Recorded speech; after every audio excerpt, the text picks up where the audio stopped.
వెలిగొండ ప్రాజెక్టుపై సిపిఐ ప్రకాశం జిల్లా సమితి ఆధ్వర్యంలో మార్కాపురం ప్రెస్ క్లబ్లో రౌండ్ టేబుల్ అఖిలపక్ష సమావేశం నిర్వహించారు. ఈ సమావేశానికి ముఖ్య అతిథిగా సిపిఐ రాష్ట్ర కార్యదర్శి మాజీ ఎమ్మెల్యే రామకృష్ణ, ప్రజా సంఘాల నాయకులు పాల్గొన్నారు. వెలిగొండ ప్రాజెక్టు నిర్మాణ పనులను వెంటనే పూర్తి చేయాలని డిమాండ్ చేశారు. ముంపు గ్రామాల బాధితులకు ఆర్ఆర్ ప్యాకేజీ వెంటనే మంజూరు చేయాలన్నారు. నిర్వాసితులకు తక్షణమే నష్టపరిహారం చెల్లించి పునరావాస కాలనీలు నిర్మించాలన్నారు. కృష్ణానదిలో 80 నుండి 100 టీఎంసీల వరకు శ్రీశైలం రిజర్వాయర్లో నిల్వ చేసి రాయలసీమతో పాటు వెలిగొండ ప్రాజెక్టుకు నికర జలాలు కేటాయించాలని ప్రభుత్వానికి డిమాండ్ చేశారు.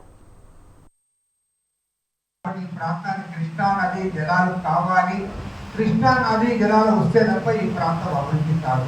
కానీ ఇవాళ సమస్య అంటే ఇంకా ఎన్ని సంవత్సరాలు వేచి చూడాలి. ప్రభుత్వాలు వస్తా ఉన్నాయి, ఎలక్షన్ జరుగుతూ ఉన్నాయి, మరి అధికారంలో ఉన్న వాళ్ళు మారిపోతా ఉన్నారు, పక్షంలో ఉండే వాళ్ళు అధికారానికి వస్తా ఉన్నారు. మరి వచ్చిన తర్వాత ప్రతి ఒక్కరు ఇదే అంశాన్ని మాట్లాడుతూ ఉన్నారు. ఏ రాజకీయ పార్టీ అయినా ఎన్నికల్లో ఓట్లు అడగడానికి ఈ ప్రాంతానికి వస్తే ఖచ్చితంగా 2 అంశాలు మాట్లాడతారు. అందులో నంబర్ 1 వెలుగొండ ప్రాజెక్టు, నంబర్ 2 ఏమైనా ఉంటే అది మార్కాపురం జిల్లా చేస్తాం.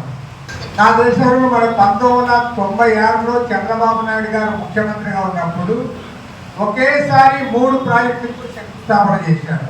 ఇక్కడ వెలుగొండ ప్రాజెక్టు శంకుస్థాపన చేశాడు, ఆడ ఉరవగొండ దగ్గర అంద్రినివా ప్రాజెక్టు శంకుస్థాపన చేశాడు, అదేవిధంగా జిఎన్ఎస్ఎస్ గాలేరు నగరి సుజల స్రవంతి ప్రాజెక్టు శంకుస్థాపన చేశాడు. ఈ ప్రాంతానికి కృష్ణా నది జల